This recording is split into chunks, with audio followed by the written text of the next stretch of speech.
E segundo, que a gente não consegue entender muito bem essa relação, por que o sal em excesso pode prejudicar a nossa saúde. Mais uma vez ela, que é nutricionista funcional, que a gente adora. Natália Colombo, bem-vinda. Tudo bem, lindona? Sempre um prazer estar aqui. Prazer todo nosso. Ela é sempre muito querida. Vocês sabem que eu acabei de descobrir, vou contar pra vocês. E aí já conto pro meu diretor também, que a Nath fala muito bem. E às vezes ela fala até rápido e a gente brinca com ela. Não, Nath, pode falar mais devagar. Ela dá aula, gente, em pós-graduação. Olha isso. Em nutrição funcional. Isso, menina, isso é muito legal, bacana, parabéns. Só existe uma pós-graduação no Brasil. Na verdade, existem mais de uma hoje, né? Mas existe uma pós que, na verdade, é que eu dou aula hoje, que é a pioneira da nutrição funcional no Brasil. Que foi a primeira. Isso, exatamente. E a Nath está lá dando aula, nutricionista de plantão. Vocês que assistem o programa, tá aí. Quem gostou da ideia vai ter aula com a Nath, tenho certeza que vocês vão curtir. Parabéns, viu? Obrigada, Sabia, ela tem essa didática e é muito legal. Vamos começar então falando daqui a pouquinho a gente vai citar os tipos de sal. Mas eu queria introduzir o nosso papo te perguntando o seguinte, por que a gente tem que ter aí um limite de sal? Por que de fato, até a Organização Mundial da Saúde bate nessa tecla que o excesso de sal faz mal? Bom, na verdade, né, hoje a gente tem uma realidade aqui no Brasil que a gente tem estipulado que o ideal de sal que a gente deveria consumir é de 5 a 6 gramas por dia, tá? E hoje em dia o brasileiro ele consome cerca de 13 gramas de sal por dia, né? Então é uma quantidade muito maior. O que acontece? O problema, na verdade, não é o sal, o problema é o sódio, né? Em 5 gramas de sal, a gente tem 2.400 miligramas de sódio, né? Que, na verdade, é a quantidade máxima de sódio que a gente deveria ingerir ao longo do dia. Qual que é o maior problema, Carol? A gente fala muito de sal, só que hoje a gente sabe que 77% do consumo do sódio, ele vem de alimentos industrializados. E não só do sal. Então, assim, é óbvio que a gente tem que tomar cuidado com o sal, até porque esse excesso de sódio, ele vem tanto do alimento in natura, né? Porque se você pega um tomate, se você pega uma maçã, tudo isso tem sódio, né? Então, assim, você não precisa necessariamente adicionar sal no alimento para ele ter sódio. Ele já tem. O alimento in natura tem sódio, então isso é importante. Então, quando a gente pensa em 5 gramas de...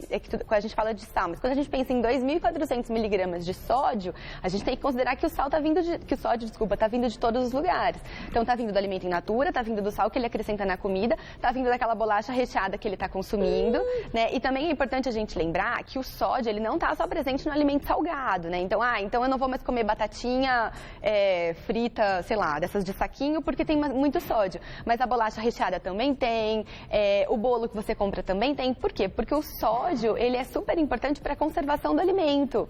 Por isso que os alimentos industrializados, sejam eles quaisquer que sejam, tem uma quantidade muito grande de sódio. Entendi. Né? Ele é um conservante. Exatamente. Então, por isso que a gente tem que tomar cuidado quando a gente fala disso, do sódio em geral. Só que o sódio tem um papel importante também, um pouco a gente precisa ingerir.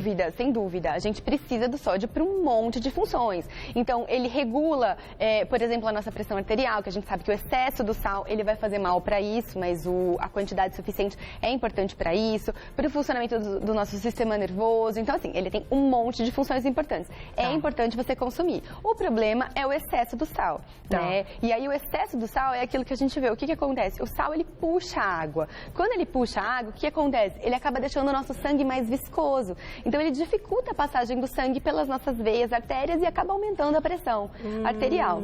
Além disso, tem vários problemas vasculares que estão relacionados, problemas cardíacos relacionados com essa hipertensão, problema de retenção de líquido. Eu ia te perguntar, esse lance da retenção, quando a gente fala diretamente, um inchaço, né?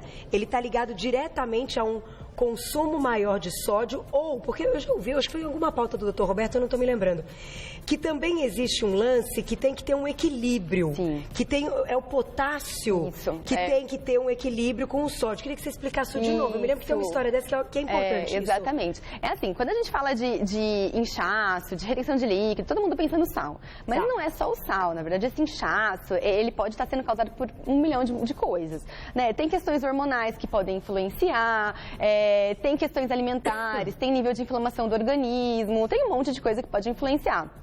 sensibilidade alimentar, alergia alimentar, um monte de coisa pode levar a isso. Tá. Mas quando a gente fala do consumo de sal, existe sim uma relação importante com o potássio, né? Então, quando a gente pensa, vou diminuir o sódio, ok, mas a gente também precisa pensar em equilibrar o potássio. Então, isso a gente consegue ver facilmente no exame de sangue, por exemplo, quando a gente dosa sódio e potássio. A gente consegue ver que na maior parte dos casos existe um desequilíbrio. Em geral, o potássio ele tá baixo, dentro da normalidade, a gente tá falando, não estamos nem fora disso, mas ele tá baixo dentro da normalidade e o sódio ele tá um pouco alto, isso dentro da normalidade, porque a gente está falando de pessoas sadias, né, saudáveis. Tá, que não tem uma patologia. Que não tem patologia. Só que, por exemplo, hoje o nosso organismo, a gente pode dizer, então, que ele elimina com facilidade esse potássio e não elimina com facilidade o sódio? Exatamente, isso pode acontecer.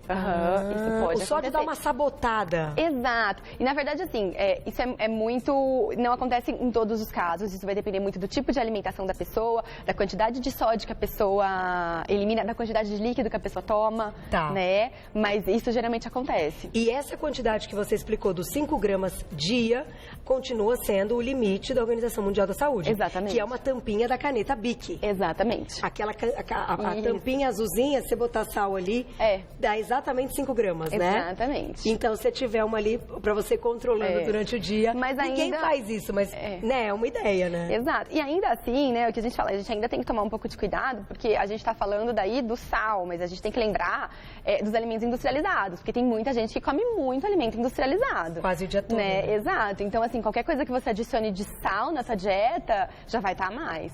Porque os alimentos industrializados, eles têm muito. Entre alguns exemplos, que tem uma quantidade muito grande, é macarrão instantâneo, que eu falo que me mata quando alguma mãe dá isso para uma criança. Ai, fala isso. A Nath tem filho pequeno também, porque acham que eu sou louca. Não. Eu não sou louca. Não. Salsicha, gente, por que uma criança vai comer salsicha? Não, pelo amor de Deus. Salsicha é um terror também. Não, terror. Acho que daí não tem muito o que falar qual salva. Mas salsicha, embutidos em geral, tudo isso tem uma quantidade muito grande de sódio, né? Macarrão instantâneo, eu falo que aquilo ali só tem gordura e sódio e um monte de coisa que não presta. A gente tem que tomar cuidado, por exemplo, queijo ralado de saquinho, tem grandes quantidades de sódio. Alguns molhos prontos, alimentos enlatados, então, ervilha, milho, tudo isso tem uma quantidade muito grande de sódio pra gente conseguir manter. Aqueles em pó. Assim, isso daí também, é um pelo amor também. de Deus. Isso daí não tem nada que preste. Gente, daí suco em pó, Deus abençoe. Não, isso eu falo que é óbvio que refrigerante ainda ganha, mas eu falo que entre suco em pó e refrigerante a gente quase empata, né? Porque não tem nada que preste. Nada. Não salva nada. Água com gás. Deve ter o seu sódio, né? Também, acho que tem até um pouco mais que água natural, Tem né? um pouco. Mas o consumo da água com gás, ele pode ser Pode, rola? Assim, se tudo estiver muito errado, mas é difícil a gente falar isso. O problema da água com gás é que o gás carbônico ele pode acidificar um pouco o nosso pH sanguíneo. Mas uma pessoa, por exemplo, que de vez em quando vai sair no final de semana e quer tomar alguma coisa junto com a refeição, é melhor ela tomar uma água com gás do que um refrigerante ou até um suco natural, que a gente sabe que tem toda aquela questão de frutose, enfim. Então, a água dá uma... Com um limãozinho, dá uma quebrada, dá uma enganada. E também a gente está falando aqui de água, né? É sempre importante também a gente ficar atento à quantidade de sódio da água, né? Porque existem águas no mercado, água mineral, que a gente tem essa informação, que tem uma quantidade de sódio muito alta. Quanto que você considera? Acima de quanto para você já tá ali um número... Não beba essa água, escolha outra. Na verdade, eu vou até falar o contrário. O mais próximo de zero é o melhor. Tá. Então, assim, o 0, alguma coisa que é o aceitável. Exato. Começou a ter um número... Exato. Melhor. É difícil a gente encontrar, né? Mas aí eu te falo outra coisa. Mas então tá. Então eu vou tomar água que não tem nada de sódio. Que, se eu não me engano, a gente tem 1 ou 2 marcas no mercado. A gente também tem que tomar um pouco de cuidado com isso. Porque quando a gente fala de água, né? Acho que você também já deve ter falado aqui algumas vezes, mas existem vários poréns na água. Tem a questão da alcalinidade, né? Mas a gente sabe que o pH ele não é o único fator que interfere. O pH, na verdade, ele vai mostrar se o sabor da água é ácido ou não. Mas hoje em dia a gente tem estudos que mostram que o que determina se a água ela tem efeito alcalinizante ou acidificante no nosso organismo é um outro cálculo que a gente faz, que na verdade é o PRAL dos alimentos, que é um cálculo... Não dá pra ser só pelo rótulo? Não dá. Tipo, isso daí é um pouco mais amplo, mas assim, basicamente, pra gente ter uma boa ideia, a gente ainda tenta avaliar se o pH ainda é um pouco melhor, embora isso não seja suficiente, e a gente tenta ver uma água que tem uma quantidade menor de sódio também. Isso. Mas só um outro parênteses que eu ia falar e me perdi. O importante é você pensar na dieta como um todo. Não adianta você ter uma dieta cheia de industrializado, cheia de sal e querer tomar uma água que tenha menos sódio. Então é melhor você tomar uma água qualquer, mas tomar água, do que tomar uma água que tenha pouco sódio e ter uma alimentação tudo errado. Vamos colocar uma perguntinha do público? Tem, né? Perguntinha do público na tela. Olha lá. Um beijo, Beth. Obrigada. Tenho pressão alta, retirei quase todo o sal da comida e comecei a sentir fraqueza e dores no corpo. No exame clínico, deu falta de sódio. Como, então, lidar com isso? Excelente pergunta. Pode responder, Nath, pelo seguinte. Essa pergunta dela tem um pouco a ver com aquilo que a gente estava falando do potássio e do sódio, né? Porque... E o corpo que, ao invés de absorver, elimina esse sódio. Se a gente precisa dele, vai ter problema. Sim, mas assim, na verdade, para mim não ficou muito claro. Ela disse no exame clínico deu falta de sódio. Não, talvez seja o exame de sangue, né? De sangue, deu falta de sódio. Porque o clínico não tem como ver Exato, isso. Né? Porque assim, Carol, se ela tirou, o ideal, obviamente, não é tirar completamente, né? A gente tem que avaliar vários fatores. Mas assim, foi o que eu falei, a gente tem sódio nos alimentos. Então assim, se ela tem uma alimentação normal, ela tem uma quantidade de sódio já suficiente, ela provavelmente come uma coisa ou outra eventualmente. Então assim, é meio difícil a gente falar isso. Provavelmente, o que aconteceu? Ela tirou o sódio, deve estar com alguma alimentação inadequada, às vezes ela toma algum medicamento que expolia potássio, entendeu? Tipo, porque existem, por exemplo, uma série de diuréticos que fazem com que você expolie mais potássio, que você elimine potássio. Então, assim, é um dos fatores. Não sei se é esse o caso. É difícil, essa pergunta é um pouco difícil a gente... Pode. Existem alguns diuréticos que não, mais modernos que não fazem isso, mas, em geral, eles fazem. Então, assim, existem outros medicamentos também que podem causar isso, enfim, ou às vezes ela não tem uma alimentação adequada com a quantidade de potássio que ela precisa. Porque, assim, é muito difícil faltar sódio, a não ser que ela realmente tenha algum problema. E aí expelir um descontrole. É um pouco difícil responder essa pergunta, assim, sem saber exatamente o que está acontecendo na alimentação dela. Não tem problema, Beth. Se você depois tiver outras informações, você manda pra gente, porque realmente é muito amplo, né? Tipo, pode estar acontecendo mil coisas, mas assim, o que acontece? Por exemplo, se ela tem pressão alta, né? Tipo, então eu tenho pressão alta, tomo medicamento, por exemplo, e vou tirar todo o sódio da dieta. O importante é, controlar isso, de comer o mínimo possível, mas ainda assim, tipo, é difícil ela ter... É muito difícil ela ter alguma coisa decorrente entendeu? Da falta de sódio. Entendi.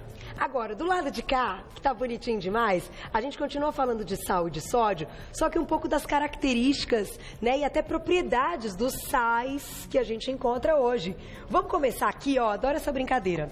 Este sal light... Não, vamos começar pelo refinado? Vamos pelo refinado. Sal comum, sal refinado, sal de todo dia, sal que muita gente usa, que é o sal que tem um preço, inclusive, mais baixo no mercado. O que tem este sal, minha amiga Natália? Bom, na verdade, esse sal não tem muita coisa, né? Tem nada. Esse é o principal. Ele tem sódio, né? Ponto. E iodo, né? Porque foi acrescido de iodo. Mas assim, qual que é o problema do sal refinado?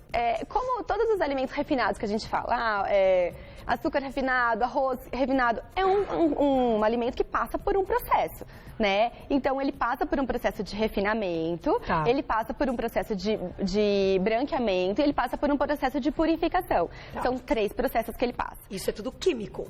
Sim. Processos químicos. No decorrer desses processos, ele perde grande parte dos nutrientes. Então, ele fica um sal praticamente com um cloreto de sódio só. E aí, eles acrescentaram, há algum tempo atrás, o iodo na composição, só que também não é um iodo altamente biodisponível pra gente, né? Eles acrescentaram por causa de uma série de fatores, né? Da doença de tireoide, hipertireoidismo, né? bócio, isso. Então, eles acrescentaram o iodo, né? Mas não é um iodo biodisponível. Então, assim, mas é basicamente isso, tá? O iodo a gente encontra em outros lugares também. Sim. A principal fonte de iodo que a gente tem são as algas, né? Por isso, então, essa deficiência, porque é mais complicado comer alga, né? Exatamente. Entendi. Alguns peixes também, mas mais as algas são as principais fontes que a gente tem. Então, sal refinado, nada a acrescentar na vida. Aí a gente vai pro sal light, que ele é bem parecido com o sal refinado, mas ele é vendido como sal light. Qual é a característica dele, né? Na verdade, o que acontece? O sal light, ele é um sal que foi desenvolvido, foi criado para hipertensos, tá? Então, a pessoa que tem hipertensão, ela vai ter que diminuir o consumo de sódio na dieta, então ela vai optar por um sal que tenha menos sódio. O sal light, ele é 50% de cloreto de potássio e 50% de cloreto de sódio. Ele faz o equilíbrio que a gente comentou. Sim, exatamente. Mas o que acontece? Como tudo, a gente precisa ter um equilíbrio. O potássio ele também é facilmente adquirido pela nossa alimentação, pelo consumo de frutas e verduras. Então, se você tem um consumo adequado de frutas, de 3 a 4 porções por dia, dificilmente você vai ter que se preocupar com a questão de baixos níveis de potássio. O problema do sal light é que ele tende a salgar um pouco menos. Então, as pessoas tendem a usar um pouco mais. Bom, é aquela coisa do açúcar light, do light diet. Bom, então diet, é light, eu vou usar mais. E não é bem assim. Exato. O potássio em excesso, ele pode causar problemas renais, tá? Então, assim, como tudo, né, Carol, é uma questão de equilíbrio. De bom senso. Saber usar o sal, saber controlar os alimentos industrializados, né? O sal light, ele pode ser uma alternativa, mas, por exemplo, para uma pessoa hipertensa, o ideal é ela diminuir o consumo do sal e não ter que ir para um sal... E para uma pessoa que tem um inchaçozinho, que na época da TPM sente esse inchaço, as mulheres que têm mais retenção de líquido, pode ser uma opção, já que tem essa... Eu iria pro sal rosa, nesse caso. Então... Não ficaria no light. Então, o light, ele fica naquela assim, pode ser uma opção até pelo preço, se você puder comprar ou refinado ou light, o light é melhor. Ele é melhor assim. Eu ainda ficaria com o refinado em menor proporção. Por quê? Tudo aquilo que né, ele também é um sal processado, ele é uma mistura do sal refinado com cloreto. Ele não é natural. Você vai ver que nos ingredientes dele, ele tem o sal, ele tem cloreto de sódio, ele tem cloreto de potássio, ele tem antiumectantes, ele tem algumas outras substâncias também. Então, assim, ele é processado. Então, a gente sempre dá preferência para uma coisa mais natural.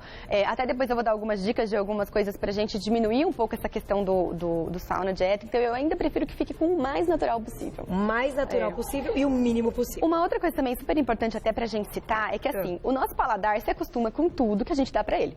A pessoa que come muito doce, ela tá super adaptada com doce, ela vai querer mais doce. Se você tira o doce dela e dá uma fruta, ela não vai querer, não vai suprir, ela quer o doce. A mesma coisa com o sal, né? Então, a pessoa que tá acostumada a comer grande quantidade de sal, é muito difícil dela diminuir, porque o paladar se acostuma. Por isso que a gente fala, voltando aí pra infância, que na infância é muito importante tomar muito cuidado com a quantidade de sal e de alimentos industrializados que você dá para essa criança, porque você vai acostumando o paladar dela e ela vai passar a querer cada vez mais sal. E desenvolve a necessidade, acostumou, gostou. Exatamente. E o sal, ele realmente realça o sabor dos alimentos, né? Tanto que existem alguns spas, alguns centros de emagrecimento, que para a pessoa que quer emagrecer, eles tiram o sal dos alimentos, tiram o máximo, porque daí você não sente, você não tem tanto prazer em consumir aquele alimento que não realça o sabor. E aí você come menos.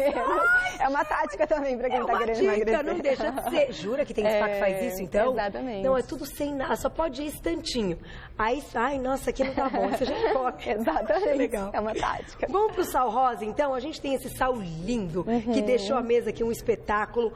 Sal rosa e sal do Himalaia, é a mesma coisa? É a mesma coisa, só muda a apresentação dele. Então, ó, o sal rosa, a gente pode ter ele aqui com, ele, como se diz? Sem ser triturado, né, inteirinho. Na forma de cristal, isso. O cristalzinho.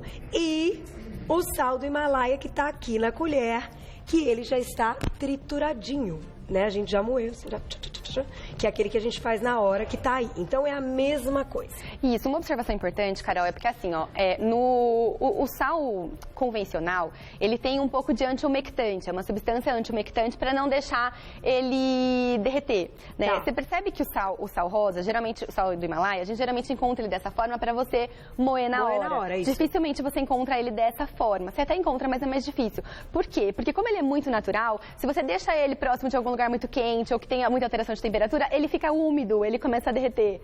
Você já percebeu? Sim, e você sabe que eu já peguei assim também. Também pode acontecer. Pode, é mais difícil, mas é verdade, ficou tudo molhado. Exatamente, porque ele tá 100% na forma natural dele. Ai, que interessante. Então vamos colocar a perguntinha na tela e você já vai contar do sal rosa. Quem escreveu pra gente, olha lá. Um beijo, Robson. Nath, essa pergunta que a gente fez do Robson é uma pergunta interessante. Modifica alguma coisa o momento que a gente coloca o sal na receita? Não, isso não. Nada? Não, isso não vai mudar, porque o sódio não vai sofrer nenhuma eliminação, enfim. Quando a gente fala do sal rosa, do sal do Himalaia, aí seria interessante você colocar por último. Por quê?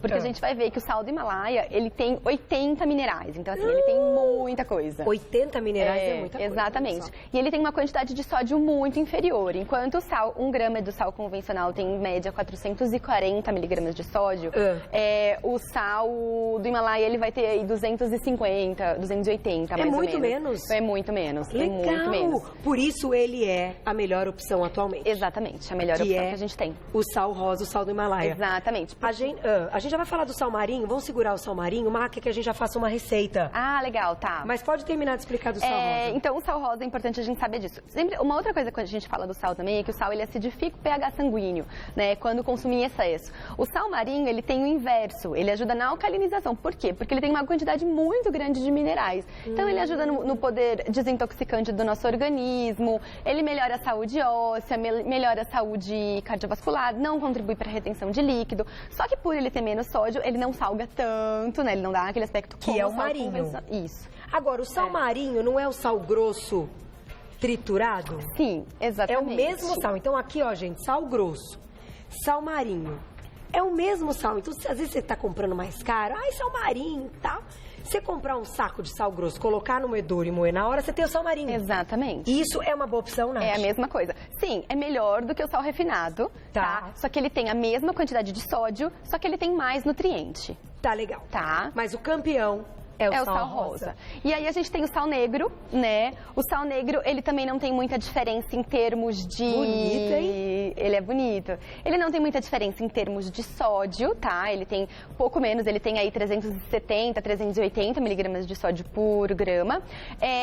Só que ele vem da Índia, né? Então ele é retirado de... Na verdade, ele é um sal vulcânico. Então ele tem uma quantidade um pouco maior de enxofre, um pouco maior de ferro, um pouco maior de cálcio. Ah, que legal. Ele ainda é o mais caro, né? Eu acho que atualmente... Ele é o mais caro, porque a gente tem ele em quantidade muito menor, é muito difícil de achar. O sal rosa também, né? Um pouco do preço dele é isso, é a dificuldade de encontrar. Ele não é tão comum como os outros, então é mais caro mesmo.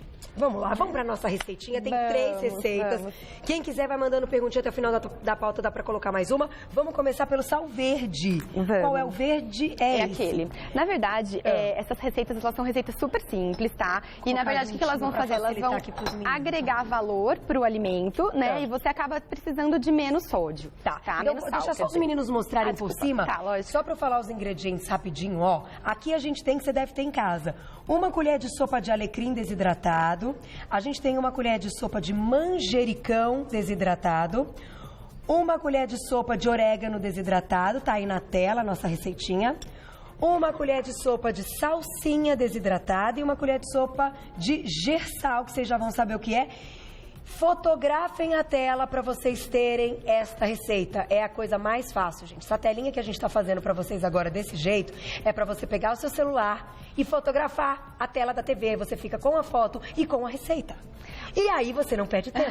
Então agora deixamos um tempo legal, fotografou, vamos fazê-la. Bom, Carol, eu coloquei o gersal. O gersal, na verdade, é uma mistura de gergelim torrado moído com sal marinho, tá? Então é metade da proporção. O gergelim, ele é uma ótima fonte de cálcio, ele é uma ótima fonte de fibras. Eu tive um problema com o meu gersal, então eu vou colocar o sal rosa, tá? Tá bom, no lugar. Mas assim, se você tem na sua casa só o sal marinho e você quer fazer, ainda assim pode fazer. Por quê? Porque como tem muita erva que vai dar bastante sabor, você automaticamente vai usar menos da mesma forma. Então, assim, mesmo assim é uma opção. Sempre tem que ter um sal.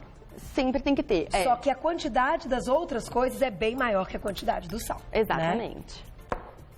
Então aqui a gente vai colocar a salsinha desidratada, o alecrim, aqui o orégano. Tudo é 1 colher. Isso. O manjericão. Ops, aqui o orégano, o manjericão já foi. E aqui o sal. Tá? Aí a gente vai misturar tudo. Aqui eu vou fazer da seguinte forma. Eu vou só misturar, por causa do tempo, tá? Tô misturando tudo aqui. Depois a gente coloca num saleirinho e serve. Como que eu gosto de fazer, que fica até mais interessante? Você pode bater isso no liquidificador e depois passar numa peneira mais grossa. E aí ele fica um pozinho verde muito parecido com sal. Então, assim, fica até mais atrativo. E você coloca no saleirinho. E você tempera a sua salada, tempera a sua comida, usa da maneira que você quiser. Poderíamos, a gente já vai pra outra, mas só uma pergunta. Eu outro dia enjoei só desse aqui, o que eu fiz? Eu peguei esse daqui, né, o sal rosa, nesse estado, né, nessa composição, e coloquei pimenta e ervas no moedor tudo. Que bacana, dá ótimo. Certo, dá você moe certo, tudo junto dá. e rola. Perfeito. Ficou bom, viu? Ficou bom. Perfeito. E pô, tem um monte de pimenta, um monte.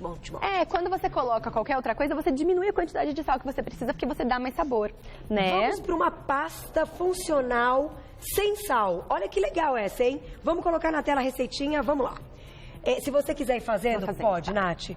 Uma pitada de cúrcuma, uma pitada de pimenta vermelha, 4 colheres de sopa de tahine e 2 colheres de sopa de azeite de oliva. Que delícia que deve ficar isso! Onde a gente usa, Nath, esse? Esse daqui a gente vai usar para temperar salada, você pode usar por cima de uma carne, para finalizar um prato. Ele é super bacana. O tahine também é riquíssimo em cálcio, a cúrcuma é super antioxidante, a pimenta, a gente já falou dela aqui, ela é super termogênica. Olha tá? que bonito, é muito gente. bacana. Parece de mostarda, né? Fica Mas, uma delícia. Mas, com a cúrcuma, que é muito legal.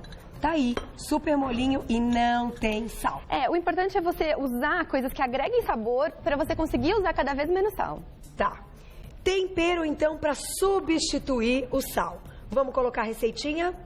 1 colher de sopa de manjericão seco, 2 colheres de sopa de salsinha picada, 2 folhinhas de louro também picadinhas, 1 pitada de açafrão, 1 pitada de pimenta do reino, 1 colher de chá de alecrim e a casca de limão raladinha.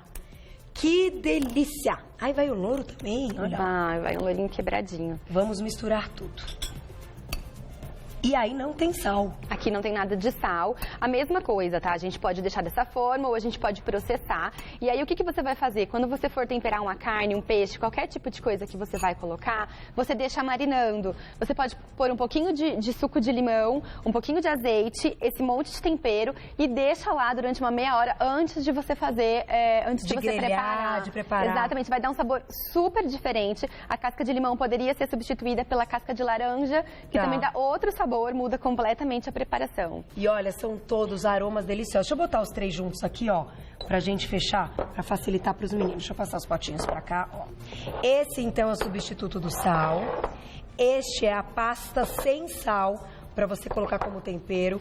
E este vai um pouquinho de sal, mas muito mais ervas, que é então o sal verde, né? Que seriam opções funcionais para a gente diminuir essa quantidade de sal que a gente tem comido. E tudo fica gostoso. E vamos combinar, essas ervas são baratas, né? São, isso no dá pra fazer. No supermercado vem um saquinho bonitinho, rende pra caramba e é tudo barato. Então, não economize com isso, porque você também não vai gastar muito, mas vai ter mais saúde, né? Exatamente. Nath, você quer fechar dizendo alguma coisa antes de eu passar o seu contato? Bom, acho que é só isso. Eu queria só passar meu Instagram, Diga. tá? Que tem bastante dicas. É @DRA de doutora Natália Colombo. Tá? Sigam, e o Natália dela é sem TH. Então é @Natália Colombo, tudo junto. O Natália sem TH, tá?